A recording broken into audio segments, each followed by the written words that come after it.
Maranatha. Sendray fa mbola navavao ianarantsika amin'ity androandro ity minao fa tena asoanao fa raha ohatra amin'ny farany fandarana miarabanao mpanaraka ny fandarana voambolana kristiana araka ny fanlazaintsika tetsy am-piandohana hoe Maranatha izay ny voambolana ho ianarantsika androany. Io teny Maranatha io mety hoe efa hainao tany anaty hira evangelika na mety hoe hitanao misoratsoratra amin'ireny fiaramanidiny an-dalana ireny fa androany ho fantatsika hoe inona ny heviny.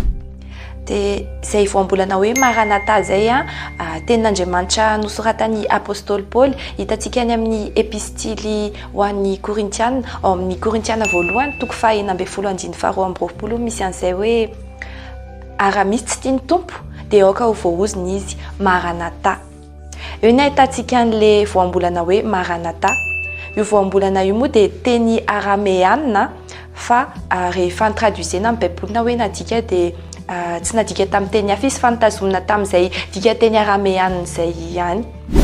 Nefa ny antony fandarantsika androany dia hanazavaina ny dikan'izay voambolana hoe Maranatha zay de ny hevitry teny hoe Maranatha io amin'ny teny malagasy de hoe ho avy ny tompo na hoe ho tonga ny tompo.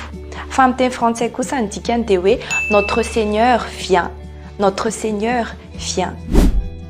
Io voambolana hoe Maranatha io de tsy miverina fa tsy indroa ihany ao anatin'ny baiboly de ao amin'ny ifantonontsika teo hoe Korintiana voalohany toko faha 12 de ny faharoa ao amin'ny apokalipsy toko faha 12 izay manao hoe aroy izay manambara ireo teny ireo ho afainganao amen avy Jesosy tompo. Teo amin'iny andalan-tsoratra masina teo amin'ny apokalipsy indray tsy le hoe voambolana Maranatha no voasoratra teto fa tonga de le heviny mihitsy ny araka ny fa nazavaintsika teo aloha teo hoe ny hevitry ny hoe Maranatha de ho avy ny tompo de teo amin'io apokalipsy io izy miteny hoe avy Jesosy tompo. Zany hoe ny teny hoe Maranatha de milaza ny fiavian'i Jesosy tompo indray na ny fanirinany ahatongavan'i Jesosy Kristy tompo indray eto ambonin'ny tany. Satria ho avy indray Jesosy akatsika izy araka ny tenin'Andriamanitra ao amin'ny Jaona toko faha 4:7 manao hoe ary raha amboatra fitoerana ho anareo aho de ho avy indray ka akanareo ary izay hitoerako no hitoeranareo koa. De arak'izay teny nambaran'i Jesosy zay hoe ho avy indray izy akatsika. Ho avy indray izy akatsika zany hoe misy zany ny fiainana ao aorianany fahafatesany fiainana namboarin'i Jesosy ho antsika de le fiainana tsara lavitra tsy mitovy amin'ny fiainantsika eto ambonin'ny tany fa fiainana hafa mihitsy fiainana tsara be. De ny lalana tokana ahafahantsika mandova an'izay fiainana izay nefany de ny finoantsika an'i Jesosy ihany fandraisantsika an'i Jesosy ho tompo sy mpamonjintsika izay ihany ny billet ahafahanao mandova an'le fiainana tsara lavitra efa nomanin'i Jesosy ho anao.